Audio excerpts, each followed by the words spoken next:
Nós vamos hoje, concluída a parte inicial da nossa revisão do plano polar, vamos trabalhar com funções que são apresentadas, que são escritas em coordenadas polares. Quando nós trabalhamos com funções em coordenadas cartesianas, costumeiramente, usualmente, tradicionalmente, né, nós consideramos, no caso, por exemplo, de funções de uma variável, nós consideramos tradicionalmente as funções como sendo relações entre uma variável independente x e outra variável dependente y. E normalmente representamos, na linguagem cartesiana, as funções como y igual a f de x. Estudamos essas funções, vocês vêm, aliás, estudando essas funções há algum tempo. Elas são importantíssimas para a gente hoje no estudo das integrais duplas, não é? Porque em muitas situações os nossos domínios de integração são regiões cuja fronteira é dada por uma curva, né? Por várias curvas, que são expressas por meio de funções dessa natureza, y igual a f de x. É evidente que na hora em que for necessário que a gente utilize uma mudança para coordenadas polares, as nossas funções não serão mais representadas na linguagem y igual a f de x. Não é? Porque estamos mudando o sistema de coordenadas, consequentemente, vamos sair de toda e qualquer representação que envolva x e y e passar para uma representação que envolva r e θ. Uma vez que estamos trabalhando com coordenadas polares. Então, as funções, quando nós estamos no sistema polar, elas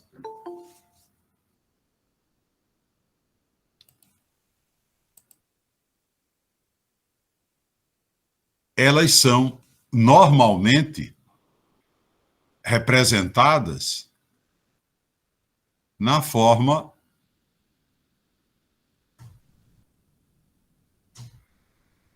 R igual a f de θ. Quando estamos no sistema cartesiano, trabalhamos com as funções sendo representadas normalmente, tradicionalmente, por y igual a f de x, e quando, eventualmente, precisarmos utilizar uma mudança para coordenadas polares, nossas funções serão representadas por r igual a f de θ. Aqui, né, duas observações são bem cabíveis, são interessantes de ser feitas. Né? Primeira delas, o fato de nós representarmos as funções no sistema polar por r igual a f de θ é porque essa maneira de escrever as funções certamente traz uma facilitação da forma como a gente vai trabalhar com a função, quer seja na necessidade de fazer o esboço do gráfico, porque ela, por exemplo, é a fronteira, ou faz parte da fronteira do nosso domínio de integração, ou porque, né, ela será aquela função que resultará da transformação da função original, que nós vamos integrar, em x e y, para as coordenadas polares. E por que que essa forma traz uma facilitação? Porque é que se convenciona que as funções no sistema polar preferencialmente devem ser escritas como R igual a f de θ, para evitar, não é, as funções trigonométricas inversas, com as quais, normalmente, não é fácil trabalhar. Porque imagine, vamos supor, não é? Vamos supor que alguém nos diga, olha, considere a função R igual a 2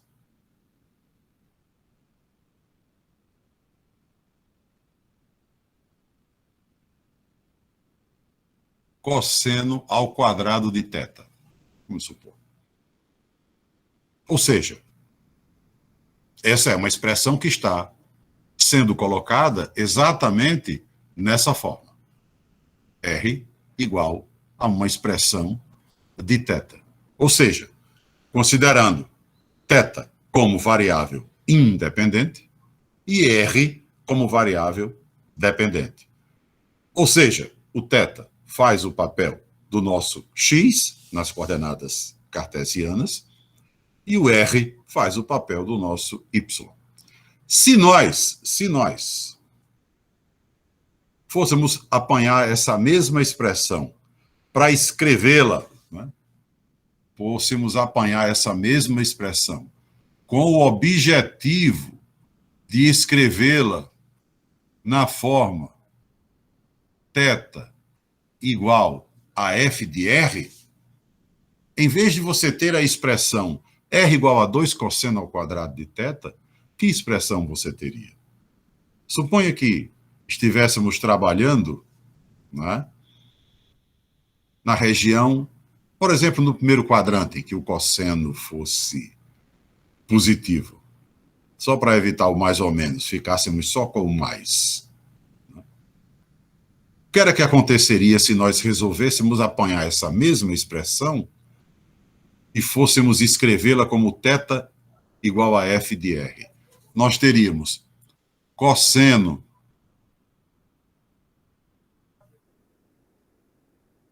ao quadrado de θ igual a R sobre 2 e, consequentemente, diríamos que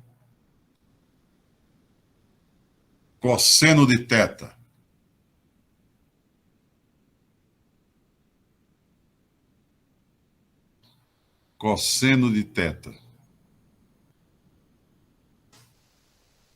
seria a raiz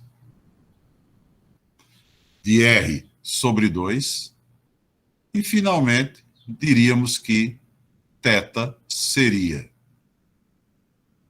arco cosseno raiz de R sobre 2. É evidente que, não é, essas duas expressões são equivalentes, né? Você dizer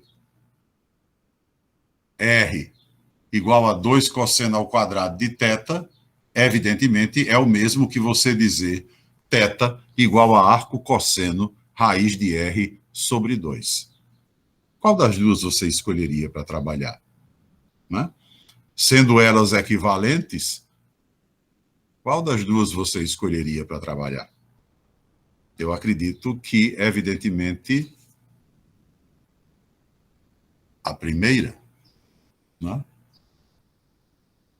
Então, justamente por ter aparecido aqui uma função trigonométrica inversa, o arco cosseno, as expressões que a gente escreve na forma θ igual a f de R são, usualmente, expressões mais complicadas. E é por isso que você não vai encontrar, mas não vai mesmo, funções na linguagem polar, escritas dessa forma. Θ igual a F de R. Por isso que, tradicionalmente, as funções na linguagem polar são escritas como R igual a F de θ. R igual a F de θ. É dessa forma que a gente trabalha com funções no sistema polar. Primeira observação, a primeira justificativa, melhor dizendo, é essa. Trabalhamos na forma R igual a F de θ, porque se fôssemos trabalhar na forma contrária, θ igual a F de R, certamente encontraríamos expressões muito mais difíceis com as quais deveríamos trabalhar. Segunda observação. Justamente por observarmos que é mais vantajoso utilizar a forma R igual a F de θ, justamente por isso é que, aí voltando para o que a gente falou na aula passada, é por isso que eu particularmente gosto de encarar os pontos no sistema polar como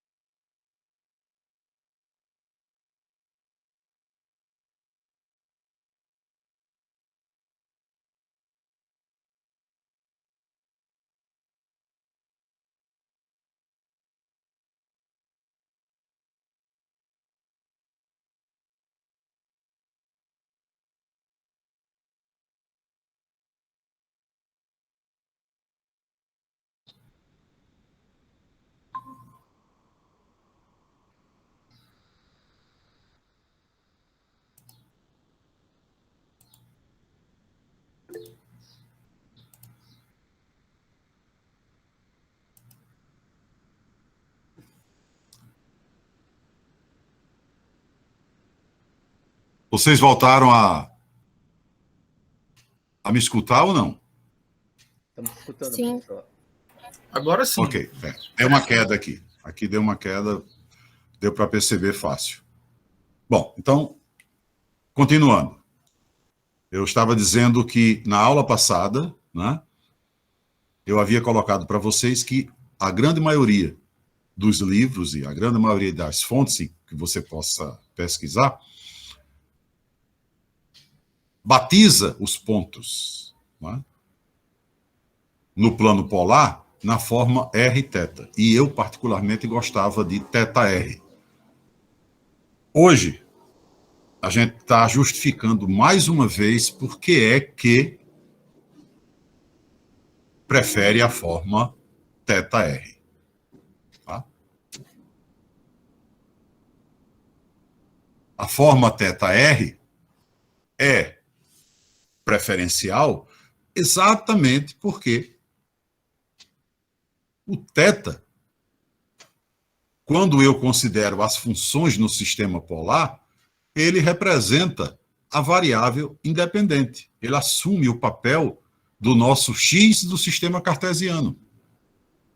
E o r, quando nós apresentamos as funções no sistema polar, assume o papel do nosso y, da variável dependente. Ou seja, se no sistema cartesiano nós dizemos que a função atua à medida em que eu dou valores para x e vou obtendo os respectivos valores de y, no sistema polar as funções atuam à medida em que eu vou dando valores para θ e vou obtendo valores para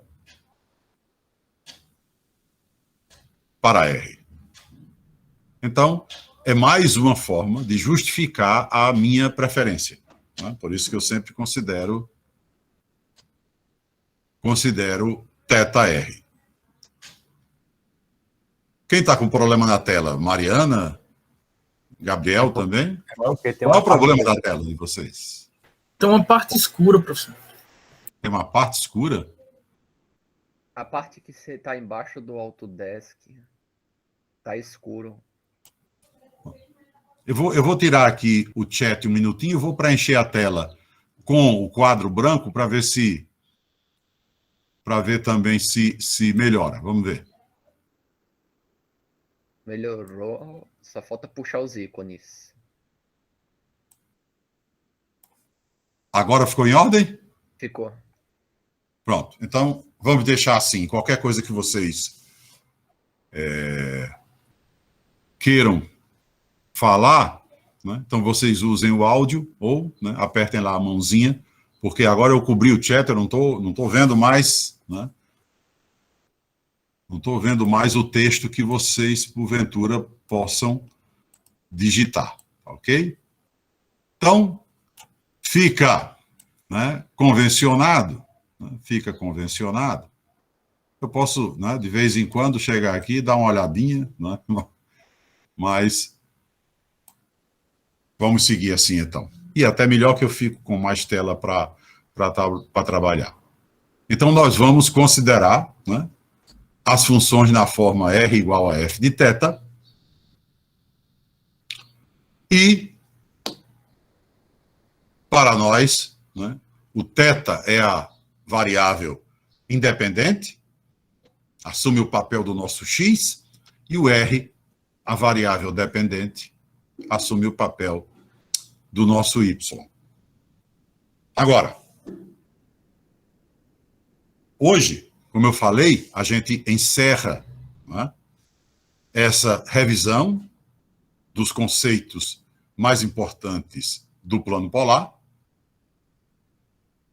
e já falamos sobre pontos, sobre marcação de pontos, localização de pontos, falamos daquela característica muito especial do plano polar de permitir que dois pontos ou mais até distintos ocupem o mesmo local. Fizemos a observação sobre o procedimento que devemos adotar quando o R vem acompanhado do sinal negativo. E hoje, então, vamos começar a trabalhar com o esboço de alguns gráficos, né, no sistema polar. Tá certo? A razão de termos que trabalhar com gráficos no sistema polar, eu acredito que seja simples de compreender. Como nós vamos, em diversos casos, fazer uma mudança de variáveis para coordenadas polares, na tentativa de resolver algumas integrais duplas, o nosso domínio de integração, que originalmente pode ser dado como sendo uma região cuja fronteira é formada por curvas expressas na forma y igual a f de x, eu vou precisar fazer com que essas curvas sejam expressas na forma r igual a f de θ. Então, eu vou precisar conhecer ou saber, né, como eu poderia fazer o esboço dessas curvas. Ou ainda, o próprio problema, como você encontra isso na lista, o próprio problema pode vir colocado, pode vir com o seu enunciado expresso já em coordenadas polares. E aí você precisa ter conhecimento, né, de qual tipo de gráfico está associado a uma determinada expressão, né, para poder ir montando os gráficos das curvas e, consequentemente, a fronteira do domínio de integração. Da mesma forma, né, que nós aqui dissemos, por exemplo, lá atrás, nós começamos calculando uma integral dupla que dizia que o nosso domínio era a região determinada pela reta y igual a 2x e pela parábola y igual a x2. Então, óbvio que a gente teve que transferir essas duas informações para um gráfico, né? Claro que, como o nosso costume com as coordenadas cartesianas é muito maior do que com qualquer outro tipo de sistema de coordenadas, a gente fez aqui o esboço de y igual a 2x e também fez o esboço de y igual a x2. E aí descobriu a região que correspondia ao domínio que nos interessava, né? Dizendo que a nossa integral seria calculada nessa região, porque, considerando-se essa reta e essa parábola, a única região fechada, limitada e conexa que nós tínhamos era essa. Mas é evidente que ela só apareceu porque nós sabíamos localizar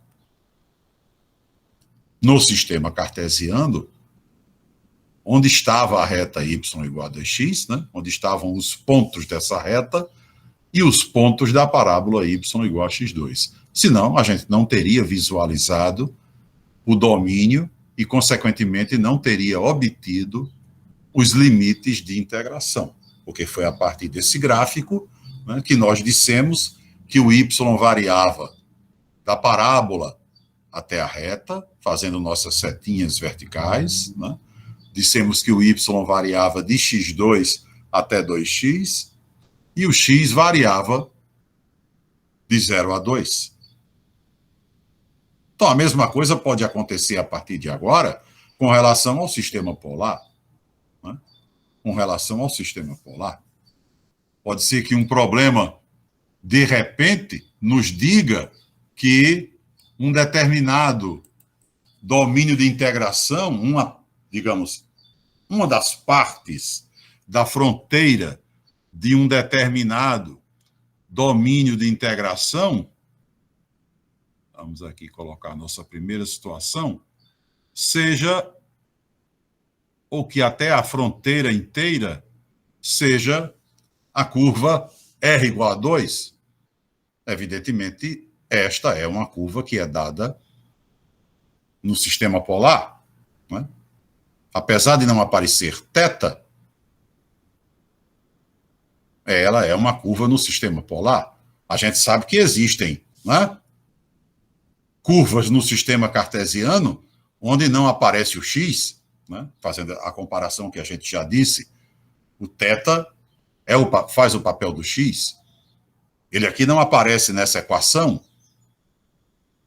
mas a gente poderia muito bem estar no sistema cartesiano e alguém dizer, olha,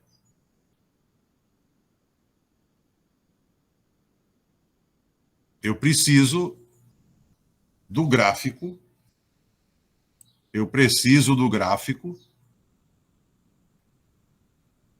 de y igual a 2. Então, eu tenho aqui uma função no sistema cartesiano em cuja expressão não aparece o x. É algo inteiramente equivalente a R igual a 2. R igual a 2 é uma curva no sistema polar, em cuja equação não aparece o θ, mas é uma curva no sistema polar. Se eu estivesse no sistema cartesiano, saberia muito bem, né, que y igual a 2 seria uma reta paralela ao eixo x. O eixo x seria y igual a 0, e eu diria, y igual a 2, o gráfico dy igual a 2 é esse aqui. E então, faria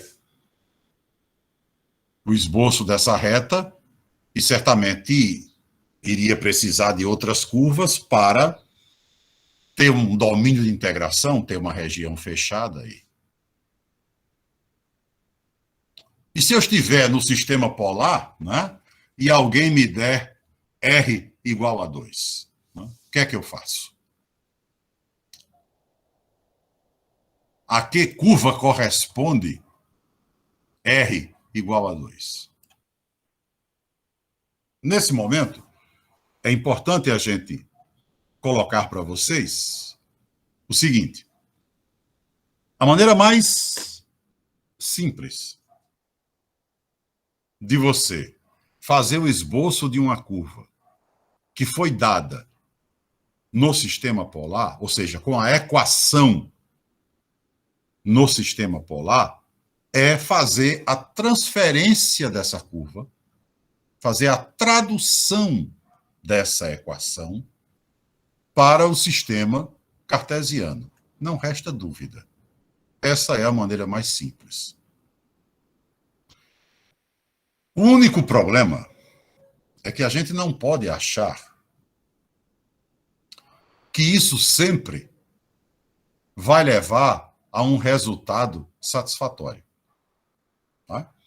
Algumas curvas, a gente vai pegar a equação em coordenadas polares, vai traduzir aquela equação para coordenadas cartesianas, e aí vai reconhecer facilmente aquela curva.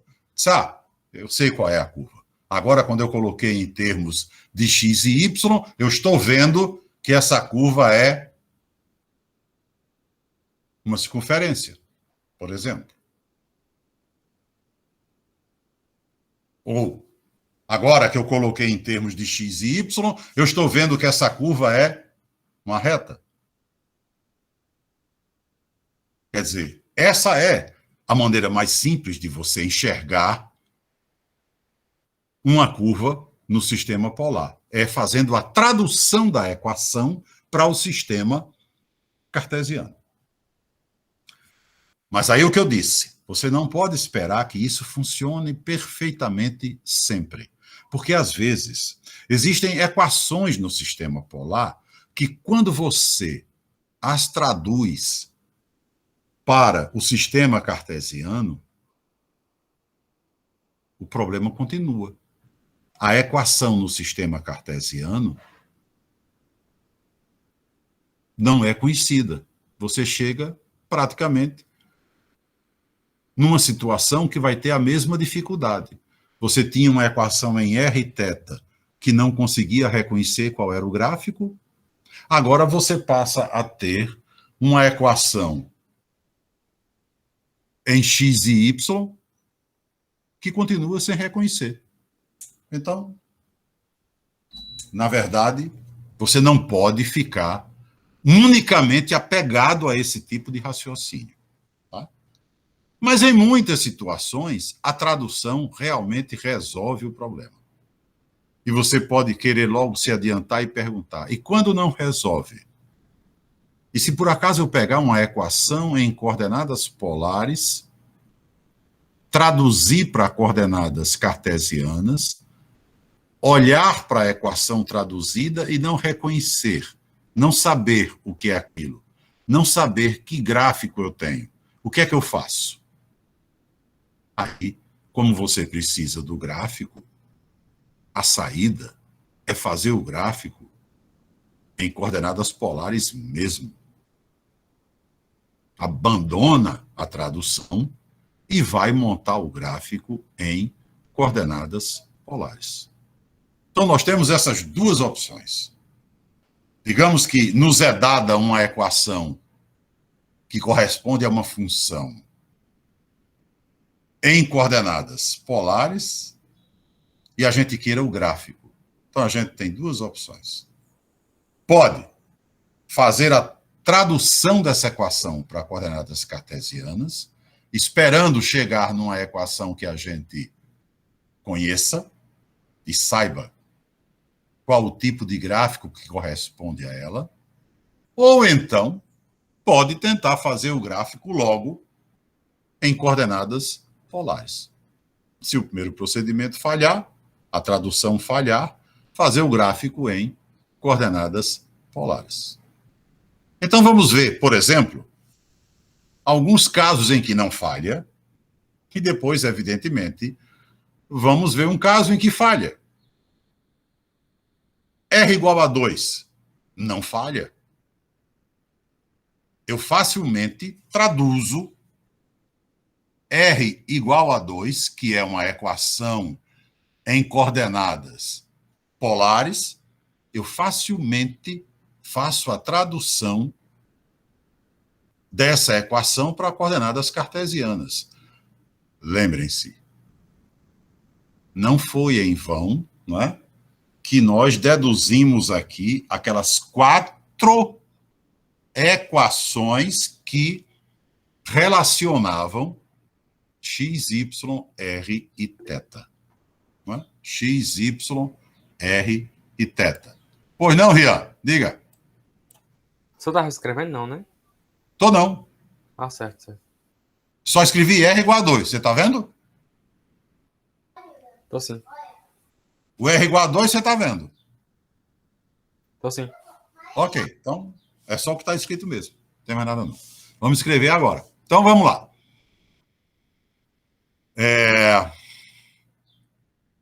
Nós temos uma equação, né? Que o uso dela traduz essa daí com a maior facilidade, né? Nós deduzimos segunda-feira, né? Deduzimos segunda-feira que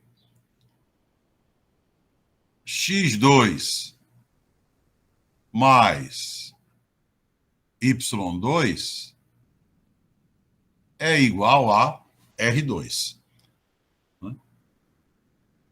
Quais foram as 4 equações de... Me desculpe, que segunda-feira? Quarta-feira, né? Quais foram as 4 equações que nós deduzimos quarta-feira passada? X igual a R, x é igual a R cosseno θ. Segunda, y é igual a R seno θ. Que são as duas fundamentais. E aí, depois dessas duas, nós chegamos a mais duas. x2 mais y2 igual a R2, essa que está aí, né? E y igual a, ou y sobre x, né? Igual a tangente de θ. Então, ficamos com esse conjuntozinho de 4 equações que, agora,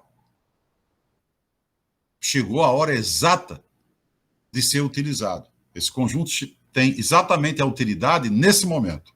Se eu tenho uma equação em coordenadas polares e quero traduzi-la para cartesianas, é hora de achar uma das 4, ou até mais de uma, que faça com que essa tradução aconteça.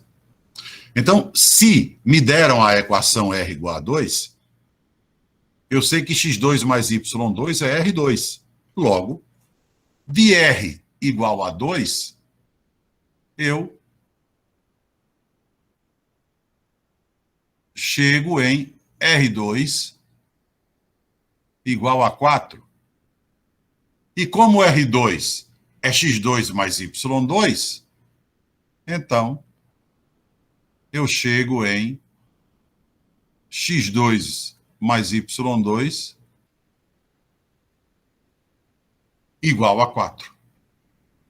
Ou seja, traduzi facilmente a equação R igual a 2 para o sistema cartesiano. R igual a 2 é o mesmo que x2 mais y2 igual a 4. Portanto, se porventura eu estiver na necessidade de fazer o gráfico de de R igual a 2, eu já sei que gráfico é esse. Hã?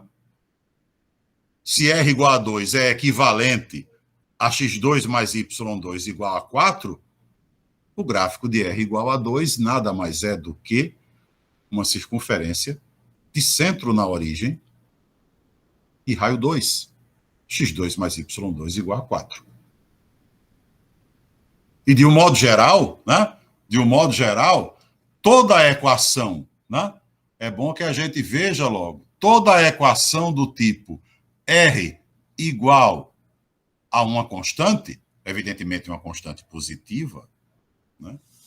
Evidentemente uma constante positiva, toda a equação desse tipo me levará a, porque aqui foi 2, como poderia ser qualquer outra constante positiva, né? Me levará a x2 mais y2 igual a k2.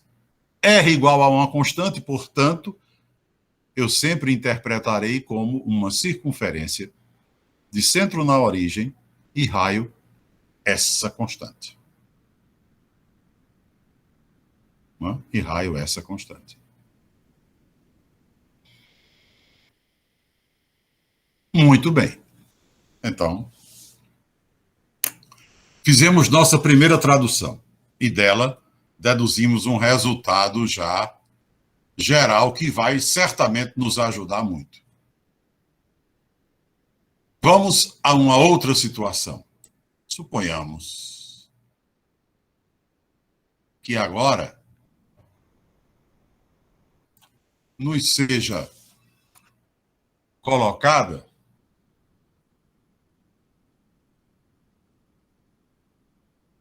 a equação R igual a 2 cosseno de θ. Uma típica equação na forma R igual a f de θ. Né? Essa tem o θ e eu tenho exatamente o R igual a f de θ. É evidente que, olhando para R igual a 2 cosseno de θ, eu, a princípio, dentro da minha pouquíssima experiência, no plano polar, eu não faço ideia de que gráfico corresponde a essa equação. Né? Então, poderia tentar traduzi-la, né, para coordenadas cartesianas e, então, procurar ver se a gente consegue reconhecer que curva é essa daí a partir do momento que obtiver a tradução, né? A partir do momento que obtiver a tradução. Então, vamos tentar traduzir. O que é que a gente poderia fazer aqui? Né? Eu poderia substituir R por quem? Existem muitas maneiras de você trabalhar com aquelas 4 equações, mas vamos fazer aqui da maneira mais rudimentar possível. Né? Veja bem, eu sei que x2 mais y2 é R2. Não é? Então, por exemplo, eu falei, vamos fazer rudimentarmente. Então, eu posso dizer que R é o mesmo que raiz quadrada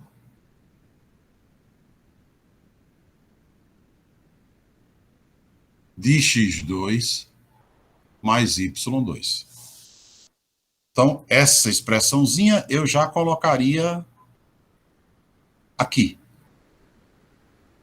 no lugar do R. E o cosseno? O que é que eu faço com o cosseno de θ? Eu sei que o x vale R cosseno de θ. Então,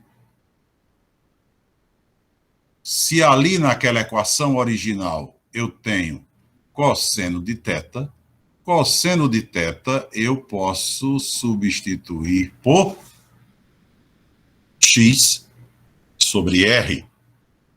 E R, agora mesmo, a gente acabou de escrever como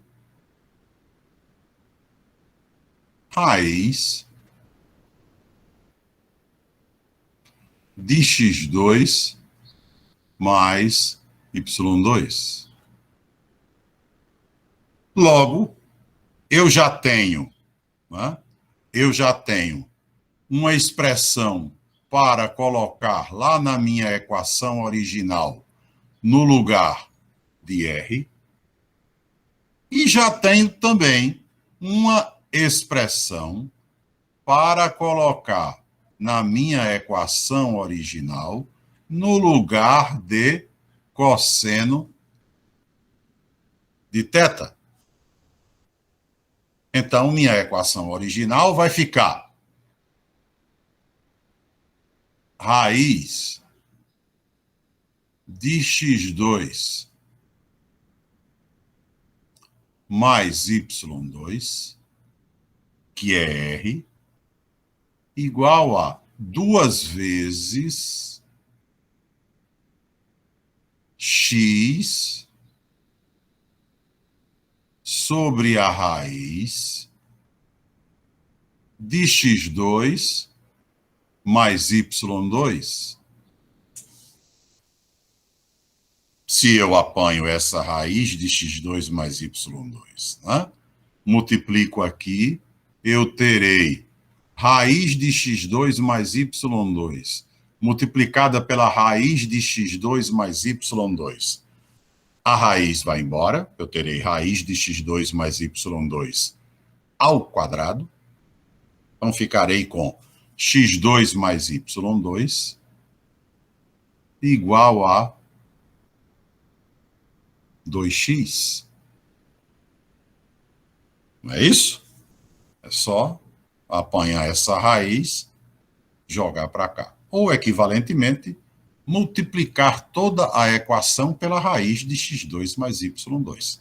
Vai cancelar desse lado e desse aqui vai ficar a raiz ao quadrado, que é o próprio x2 mais y2. E o que será x2 mais y2 igual a 2x? Será uma circunferência, só que não terá o centro na origem.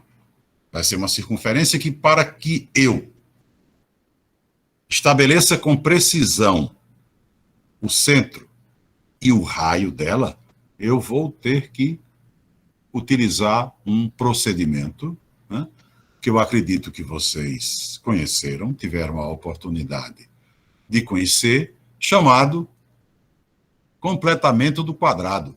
Né? Completar o quadrado perfeito em x para chegar a uma equação de circunferência. Por quê? Porque essa expressão aqui é o mesmo que x2 menos 2x mais y2 igual a zero, né? Chamando 2x aqui para junto do x2. E aí eu passo a interpretar isso aqui como o quadrado do primeiro, menos 2 vezes o primeiro pelo segundo. E para que eu tenha um quadrado perfeito, falta o quadrado do segundo.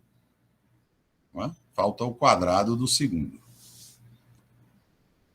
O primeiro é x, eu quero transformar, né? Eu quero transformar a expressão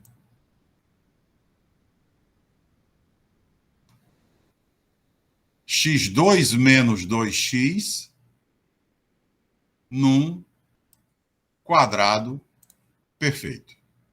Quero transformar a expressão x2 menos 2x num quadrado perfeito.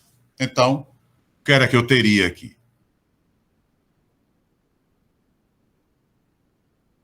Para que x2 menos 2x seja um quadrado perfeito, ou a diferença, né, ao quadrado, eu teria quadrado do primeiro menos 2 vezes o primeiro pelo segundo mais o quadrado do segundo. O primeiro eu já tenho, está aqui. Menos 2 vezes o primeiro pelo segundo eu já tenho, está aqui. Está faltando o quadrado do segundo. Porque falta o segundo. Eu preciso descobrir quem é o segundo, né? Quem é o A. Então, menos 2x, que é a expressão que eu tenho para menos 2 vezes o primeiro pelo segundo, deve ser igual a menos 2xa. Porque o menos 2x equivale ao menos 2 vezes o primeiro pelo segundo. Então, menos 2x tem que ser igual a menos 2xa.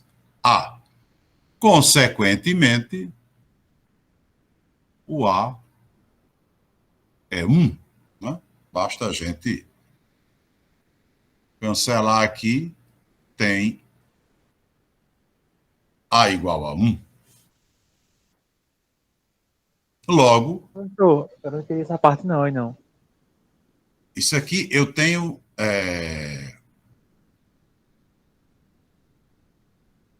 Eu ia dizer, eu tenho absoluta certeza, melhor não dizer isso, não. Eu tenho relativa certeza que vocês devem ter estudado em cálculo vetorial e geometria analítica. Né? Ou seja, já faz um tempinho, porque foi antes do cálculo 2. É completamente de quadrado. Tá? Você tem uma expressão em x ao quadrado e a outra em x.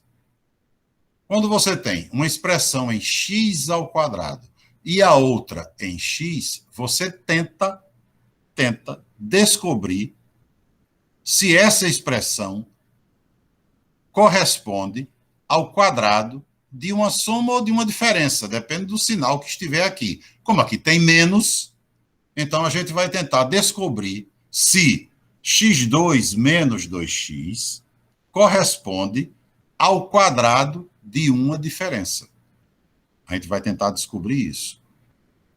Aí você vai dizer, por quê? Porque é um indicativo de que isso pode ser simplificado se for o quadrado de uma diferença. Só que da forma como está aqui, não é.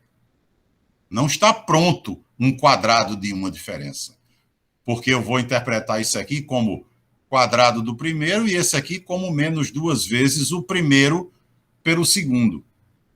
Falta o quadrado do segundo para poder ser o quadrado de uma diferença. Ou seja, para ser um quadrado perfeito. Esse procedimento que eu estou mostrando para vocês é um procedimento que é chamado de completamento do quadrado. Porque está incompleto, falta o quadrado do segundo. A gente precisa descobrir quem é o segundo para então completar o quadrado. Eu estou tentando descobrir quem é o segundo. Como é que a gente descobre quem é o segundo? Se é que o segundo existe. Né? Então a gente faz. Bom,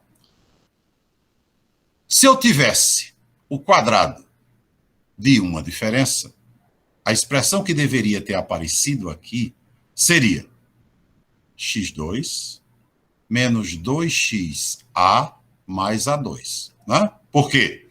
Porque o quadrado de x menos a é exatamente isso. É o quadrado do primeiro, menos 2 vezes o primeiro pelo segundo, mais o quadrado do segundo. Aí vamos tentar descobrir se esse a existe ou não existe para a gente aqui. Qual é a expressão que a gente tem? A gente tem a expressão x2 menos 2x. Qual é a expressão que a gente quer? x2 menos 2xa mais a2. Então, quadrado do primeiro, eu tenho em ambas as expressões. Menos 2 vezes o primeiro pelo segundo tem que ser igual a menos 2 vezes o primeiro pelo segundo. Logo, o que eu tenho, menos 2x, tem que ser igual a menos 2xa. Menos 2x igual a menos 2xa. A é 1, claro. Né? Basta, se você quiser, pode dividir menos 2x sobre menos 2x igual a A é 1. Agora veja. Se você acaba de dizer que A é 1, a sua expressão, que é x2 menos 2x, ela tem A é 1, né? Então, tiro o A daqui. A é 1. Então, ela tem o quadrado do primeiro, x2. Ela tem menos 2 vezes o primeiro pelo segundo. Tem. Falta o quê para ela ser um quadrado perfeito? Falta mais 1 ao quadrado. Falta mais 1. Se tiver mais 1 aqui, a expressão x2 menos 2x mais 1 é um quadrado perfeito. Aí você vai dizer, mas não tem. Não tem, mas eu tenho uma equação. Então eu posso somar 1 dos dois lados. Eu posso somar 1 dos dois lados e não altera nada. Isso significa completei o quadrado. Por quê? Porque estava faltando mais 1. Eu já tinha x2, já tinha menos 2x, faltava o mais 1. Estava incompleto esse quadrado perfeito. Então, o que é que a gente faz? Como A é 1, a gente diz que a expressão que a gente tinha, x2 menos 2x mais y2, é a mesma coisa que x2 menos 2x mais 1 mais y2 igual a 1. Ou seja, somei 1 dos dois lados. Evidentemente, não alterei nada. Não alterei nada. Não alterei, mas facilitei bastante a interpretação dessa equação que eu tenho. Porque eu tinha x2 menos 2x mais y2 igual a 0. Na hora em que eu somei 1 dos dois lados, o que é que eu tenho na verdade? x2 menos 2x mais 1, que é x menos 1 ao quadrado, né? Mais y2 igual a 1. Na verdade, eu cheguei aqui. A brincadeira de somar 1 dos dois lados me disse que x2 menos 2x mais y2 era a mesma coisa que x menos 1 ao quadrado, que é x2 menos 2x mais 1, x menos 1 ao quadrado, mais y2 igual a 1. Eu completei o quadrado perfeito ao somar 1, por isso que o procedimento é chamado completamento do quadrado. Completei o quadrado perfeito e agora observo que, ao somar 1 dos dois lados, concluo que R igual a 2 cosseno θ é a mesma coisa que x menos 1 ao quadrado mais y2 igual a 1. E aí, aquilo que eu não enxergava, que era, qual é o gráfico de R igual a 2 cosseno de θ? Não sei. Não sei porque essa equação, para mim, não diz nada. Graficamente falando, não diz nada. Ela não se revela, ela não exibe seu gráfico. Porém, como ela é a mesma coisa que x menos 1 ao quadrado mais y2 igual a 1, como ela é a mesma coisa que essa, então eu sei o que é o gráfico de R igual a 2 cosseno de θ. É uma circunferência de centro no ponto 1 e 0 e raio 1. No centro no ponto 1 e 0 e raio 1. Porque essa equação que está aqui, né? X menos 1 ao quadrado mais y2 igual a 1 é exatamente isso. Circunferência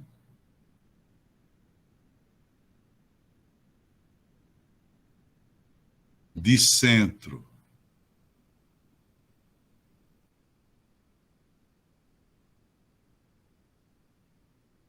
no ponto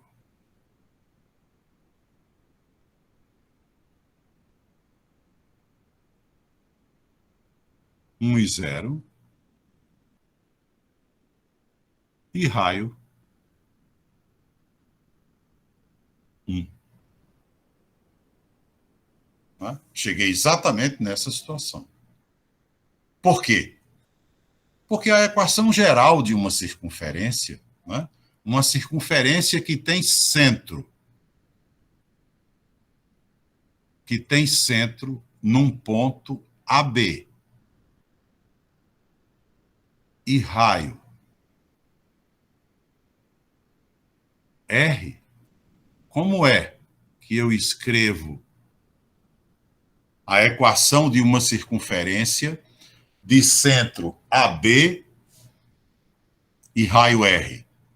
É x menos A ao quadrado mais y menos B ao quadrado igual a R2. Isto é uma circunferência de centro no ponto AB e raio R. Por isso que nós acabamos de dizer, né, que x2 mais y2 igual a 4 era a circunferência de centro na origem, que óbvio que como não aparecem A e B, é porque A e B são iguais a 0. Ou seja, o centro está na origem. O centro está na origem. Porque quando você pega a equação da circunferência e escreve na forma estendida, né, desenvolve tudo isso aqui, o que é que você obtém? x2 menos 2ax mais A2 mais y2 menos 2by mais B2 igual a R2. Como você só tem x2 mais y2 igual a 4, é óbvio que A é 0, por isso que não aparece 2ax nem aparece A2. e B é zero.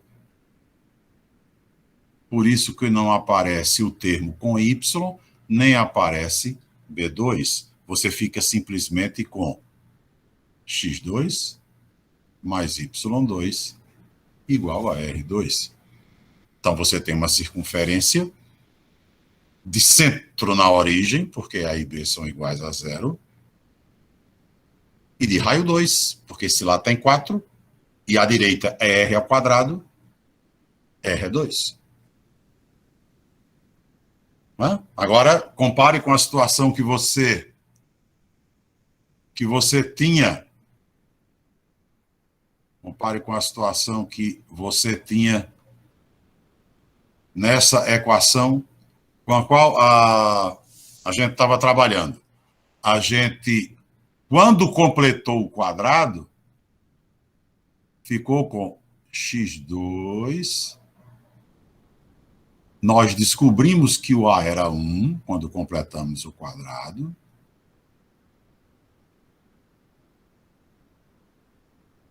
E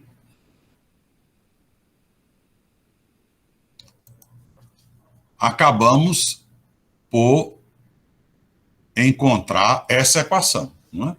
x2 menos 2x mais 1 mais y2 igual a 1.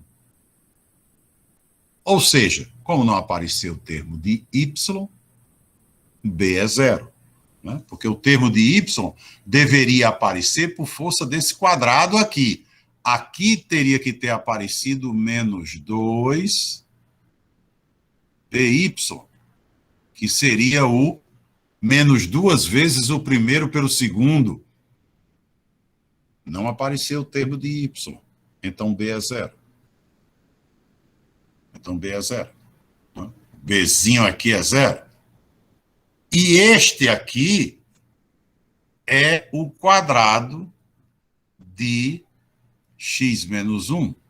Então, na verdade, se você quiser escrever exatamente como a forma geral da equação da circunferência, você diria x2 menos 2x mais 1 mais y2 igual a 1, é a mesma coisa que x menos 1 ao quadrado, mais y menos 0 ao quadrado, igual a 1.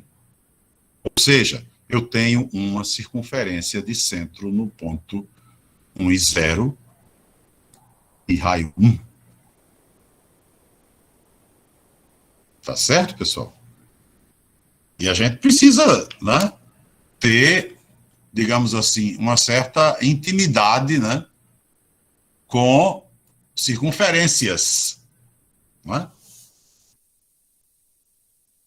Porque nas coordenadas polares, elas são muito comuns, né? Elas são muito comuns.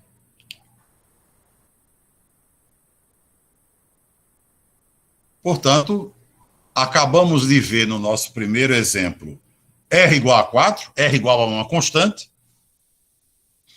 e deduzimos que R igual a uma constante seria sempre uma circunferência de centro na origem, né? E agora pegamos R igual a 2 cosseno de θ e, utilizando o procedimento chamado de completamento do quadrado, deduzimos que R igual a 2 cosseno de θ era o mesmo que x menos 1 ao quadrado mais y2 igual a 1, consequentemente, R igual a 2 cosseno de θ tem como gráfico uma circunferência de centro no ponto 1, 0 e raio 1. Ou seja, se nós estivéssemos montando o gráfico de um domínio de integração, né? De um domínio de integração que fosse definido por por R igual a 2 cosseno de θ, né? Nosso domínio de integração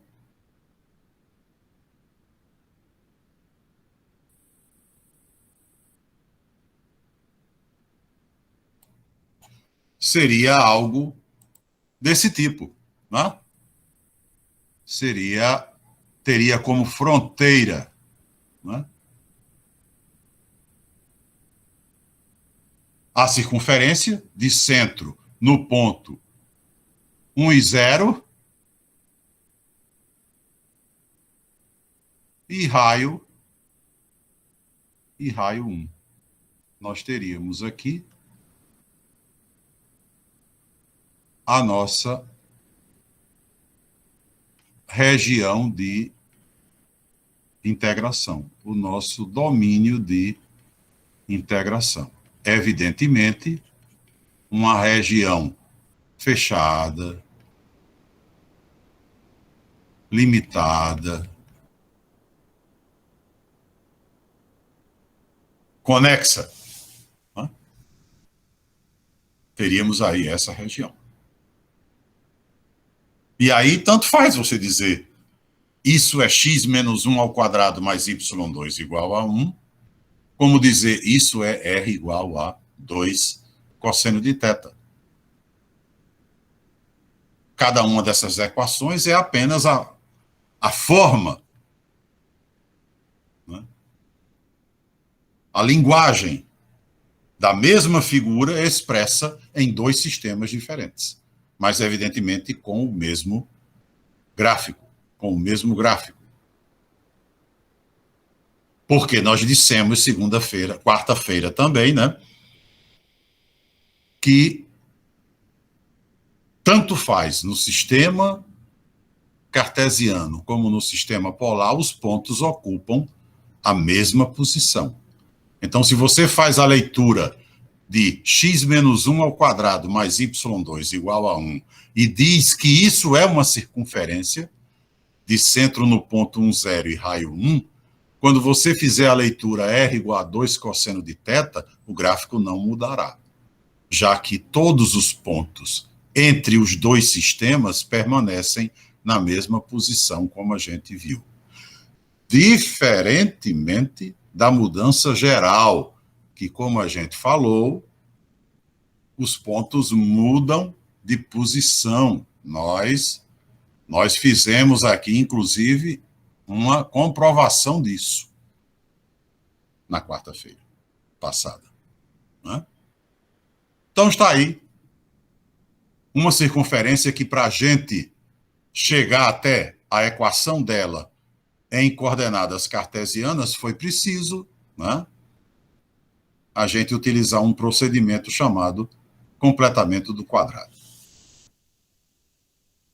E, como eu disse a vocês, eu tenho quase certeza que isso deve ter sido visto em cálculo vetorial, porque normalmente a equação da circunferência é estudada, né, em cálculo vetorial, e muitas vezes é preciso fazer o completamento do quadrado para se conhecer o centro e o raio da circunferência.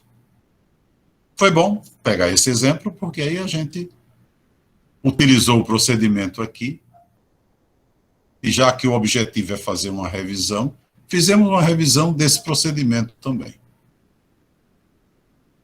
Muito bem. Vamos para um último caso. Eu pensei que a gente iria até mais longe, mas vamos encerrar com um terceiro caso, porque senão a turma de vocês fica muito à frente da turma da noite, e mesmo porque, né, na quarta-feira passada nós nos adiantamos muito. Vamos parar hoje um pouquinho, então, mais cedo. Como terceira situação, vamos supor que, bom, a primeira situação que nós estudamos, a primeira situação foi procurar reconhecer o que viria a ser R igual a 2. Deduzimos que R igual a 2 viria a ser a circunferência de centro na origem e raio 2. Ou seja, circunferência que, em coordenadas cartesianas, seria expressa por x2 mais y2 igual a 4.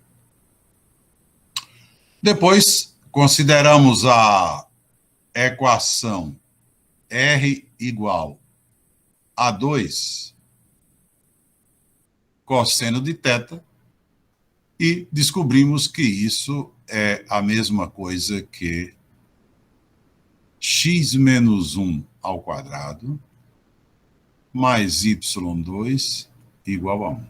Ou seja, R igual a 2 cosseno de θ nada mais é do que também uma circunferência, só que com centro no ponto 1 e 0 e raio 1. Aí, para terminar, vamos supor que nos seja dada a equação θ igual a π sobre 4. Bom, nosso primeiro exemplo foi R igual a uma constante. Vamos considerar, para fechar, uma equação do tipo θ igual a uma constante. Θ igual a π sobre 4. É evidente que se alguém, né, nos perguntasse, você conseguiria traçar o gráfico de θ igual a π sobre 4? Mesmo que você não, né, não tivesse experiência com coordenadas polares, eu acredito que você teria uma ideia de que θ igual a π sobre 4 seria, como a gente já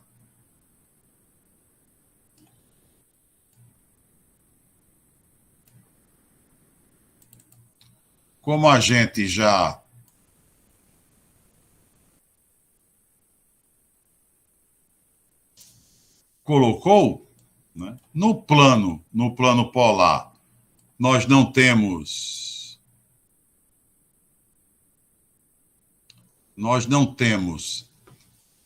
o eixo Y, né? Não temos o eixo Y,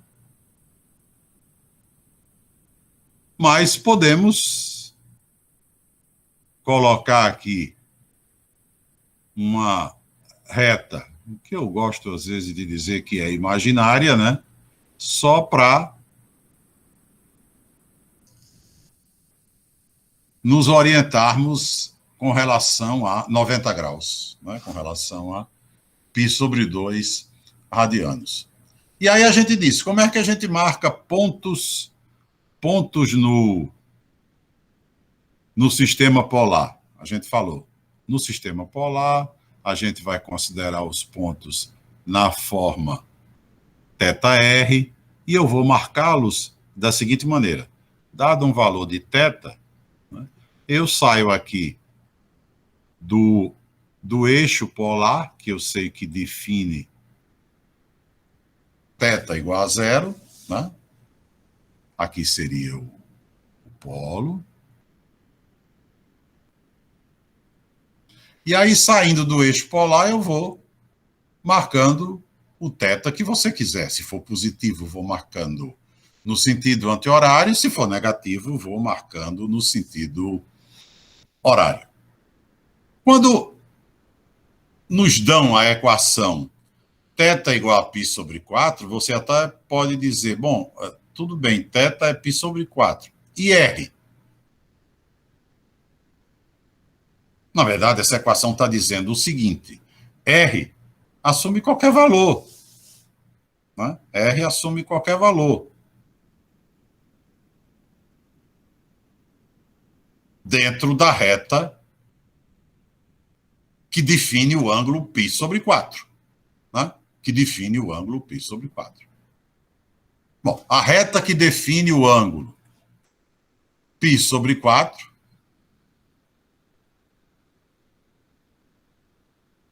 eu sei que é essa aqui. Essa é a reta que define o ângulo π sobre 4. Então, todo ponto que tiver o R com sinal positivo para θ igual a π sobre 4, eu marco aqui. E todo ângulo que tiver R com sinal negativo e θ igual a π sobre 4, eu marco do outro lado. Porque eu sei que quando quando R é acompanhado no sinal negativo, eu faço a marcação dele do lado oposto em relação ao polo. Então, todo ponto da forma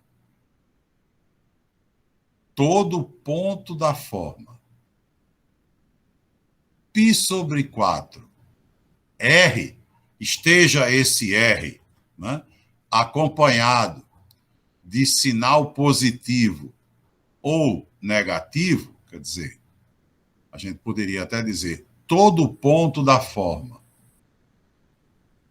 π sobre 4 mais ou menos R, se for mais R, eu marco no primeiro quadrante, se for menos R, eu marco no terceiro, eu terei uma marcação feita sobre essa reta. Logo, graficamente, eu diria, olha, eu acredito que o gráfico de θ igual a π sobre 4, para qualquer valor de R, é essa reta aqui. Se o R for positivo, marco aqui. Se o R estiver acompanhado do sinal negativo, marco aqui. E aí você perceba, se você fizer a tradução dessa equação para o sistema cartesiano, né? Se você fizer a tradução dessa equação para o sistema cartesiano, você facilmente comprova que a reta é essa mesma. Por isso que eu acabei de falar. Os pontos não saem, os pontos ocupam as mesmas posições. Eu posso tranquilamente esboçar um gráfico em polar e dizer, em cartesiano, o gráfico é o mesmo. Ou o contrário, esboço em cartesiano e digo, em polar, o gráfico é o mesmo. Daí a importância da gente saber que os pontos não mudam de lugar. E por que é que eu comprovo que a reta é essa? Que equação eu poderia utilizar, né?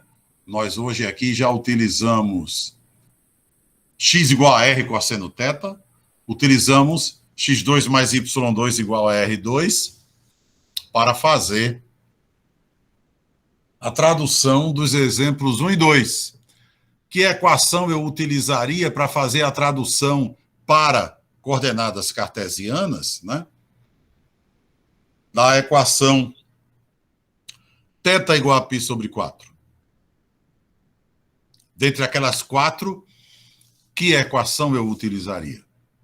Qual aqui mais rapidamente e eficientemente me mostraria o que é θ igual a π sobre 4 na linguagem cartesiana? É a que nos diz, né? Aquela última que nós deduzimos, que nos diz que y sobre x é